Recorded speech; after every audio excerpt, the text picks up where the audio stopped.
Des centres-villes avec la fermeture des commerces et des services publics. Le sujet est au cœur des municipales et il ne touche pas que les petits villages. Regardez cet exemple à Carcassonne. Lucas Ajdela et Stéphane de Perrois ont demandé aux candidats ce qu'ils comptaient faire. À Carcassonne, il y a deux villes. En haut, la cité médiévale, ses échoppes et ses 2 millions de touristes chaque année. En bas, la Bastide, l'actuel centre-ville.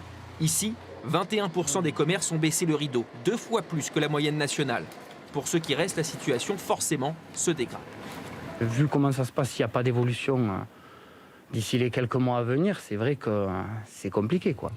Comme dans beaucoup de villes, les causes du déclin sont connues. Difficultés pour stationner dans le centre et surtout, multiplication des zones commerciales. À Carcassonne, il y en a 4, présentes à chaque entrée de la ville. À la sortie du travail, c'est ici qu'on vient faire ses courses. Pour se garer, tout simplement, c'est beaucoup plus simple. Ça évite de faire du trajet pour rien et vu que je suis à 2 minutes, après je rentre directement chez moi. Vous allez à Carcassonne, vous n'avez rien. Voilà, sinon bien sûr qu'on irait tous, en centre-ville. Et cela risque de ne pas s'arranger, c'est bien une 5e zone qui est en construction. Les travaux viennent de commencer.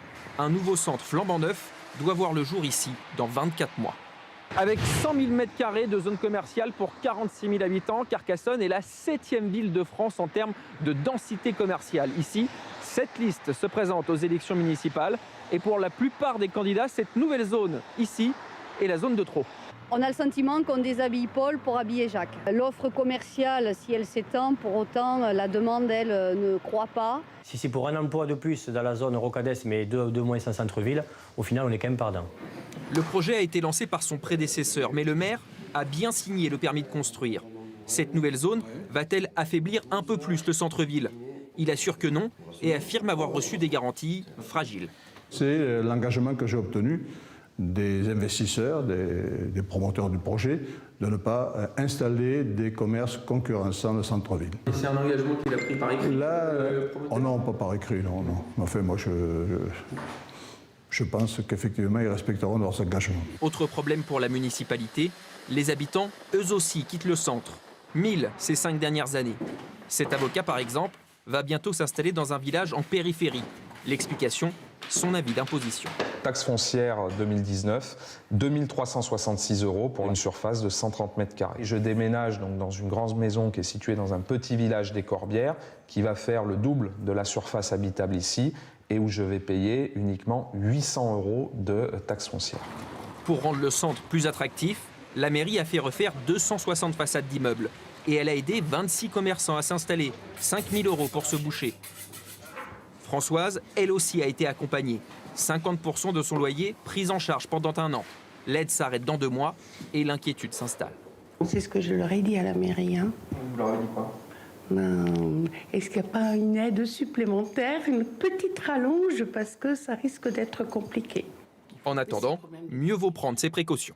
J'ai recommandé des nouvelles petites cartes de visite, mais j'en ai recommandé que 500. Normalement, j'en commandais 1000, 1500. Symbole de cette ville coupée en deux, le pont vieux entre la cité et le reste de la commune, emprunté par seulement 10 à 15% des touristes. Donc ici, c'est un peu une frontière infranchissable pour certains touristes. Exactement, c'est une sorte de frontière même presque invisible parce qu'elle est séparée par un fleuve, l'Aude et un parc. Le responsable de l'aménagement du centre-ville va lancer bientôt un circuit historique pour donner l'envie de découvrir la ville basse. Nous faisons le tour en ville et nous avons la place principale qui s'appelle la place Carnot et nous finissons au musée des Beaux-Arts. Et rappeler que le centre est lui aussi classé pour son patrimoine remarquable. Et sachez toujours sur les municipales que le ministre de l'Intérieur, Christophe Castaner, a confirmé qu'il n'était pas question de les reporter pour cause de coronavirus. Elles sont donc toujours bien prévues les 15 et 22 mars dans toutes les villes du pays. La Grèce continue d'empêcher le passage des migrants venus de Turquie.